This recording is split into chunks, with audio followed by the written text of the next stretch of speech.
আসসালামু আলাইকুম। আজকে আমি চলে যাচ্ছি দাওয়াত বাড়ি। আজকে 28 রোজা। 28 রোজাতে মানে দাওয়াত পায় প্রতি বছরই, তো এইবারও পেয়েছি। দাওয়াত বাড়ি রোজার সময় যদি পাই তো আমি খুবই খুশি হয়ে যাই, কারণ হচ্ছে রান্নাবান্না থেকে একটু স্বস্তি পাই।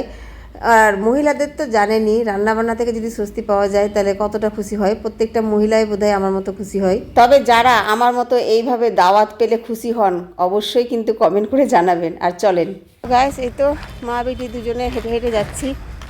একটু কালো কালো লাগছে দেখতে, এখানে অন্ধকার তাই। এই যে যাচ্ছি আমরা, খাওয়া দাওয়া করবো। পেটও মানে ইফতারি করেছি না, ওই জন্য পেটটা একটু লোডই আছে। তবুও তাড়াতাড়ি খেতে হবে, না খেলেও হয় না। ওখানে গিয়ে অল্প কিছু খাবো। তো গাইস চলে আসলাম দাওয়াত বাড়িতে। এই যে চলে আসলাম এখানে। হ্যাঁ,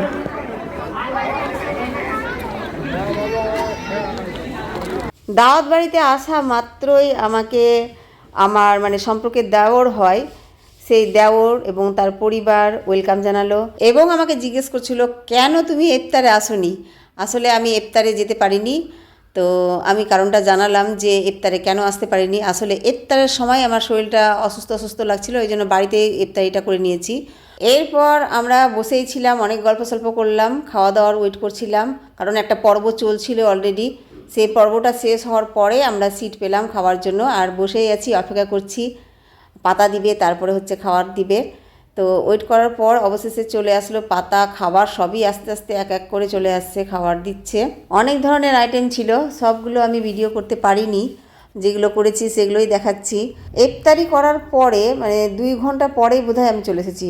ইফতারি করার পরে 7টার সময় আমি নামাজ পড়লাম, নামাজ পড়ার পরেই মানে আমরা খেতে চলে গেছি। তো ইফতারির যা খাবার খেয়েছিলাম সেগুলোতেই পেট ভরা ভরা ছিল। আর এমনিতেও রোজার সময় খাওয়া দাওয়াটা অনেকটাই কম হয়ে যায়, রোজার সময় চাইলেও বেশি করে খেতে পারি না। সে যাই হোক, অনেক খাবারই খেলাম, কিছু খাবার ছেড়েও দিয়েছি। শেষের দিকে দই মিষ্টি দেওয়া হয়েছিল, সেই দই মিষ্টিগুলো খেলাম, তখন অনেকটাই তৃপ্তি পেয়েছি। মানে দই মিষ্টি আমি খুবই পছন্দ করি। খাওয়া দাওয়া করে এবার বাড়িতে যাব, সেই জন্য আমরা রওনা দিচ্ছি। এখানে কে কি মনে করবে এই জন্য সব ভিডিও আমরা নিতে পারিনি, কিছু কিছু ভিডিও আমরা শ্যুট করেছি, সেটাই তোমাদের কাছে শেয়ার করলাম। বাড়িতে চলে আসলাম আমরা, আর এসে একদম টায়ার্ড, খেয়ে নিয়েছি অনেকগুলা। মানে অনেকগুলো খাইনি, অল্পই খেয়েছি, কিন্তু মানে ইফতারের খাওয়ার পরে ডিনারের খাবারটা খেলে অনেকটাই মানে খাওয়া যায় না বেশি। তো আইটেম তো অনেক কিছুই ছিল, সব কিছু তো দেখাতে পারিনি, অনেক কিছুই ছিল আইটেম। আর প্রত্যেকবারই আইটেম অনেক কিছুই থাকে, তা মানে ভালো ভালোই খাবার খাওয়াই। তো খেয়ে একদম টায়ার্ড, একদম পেট লোড। এখন আর কি ড্রেস চেঞ্জ করে ঘুমাবো আজকের মতো, এখানে এতটুকুই। সি ইউ এগেন, খোদা হাফেজ।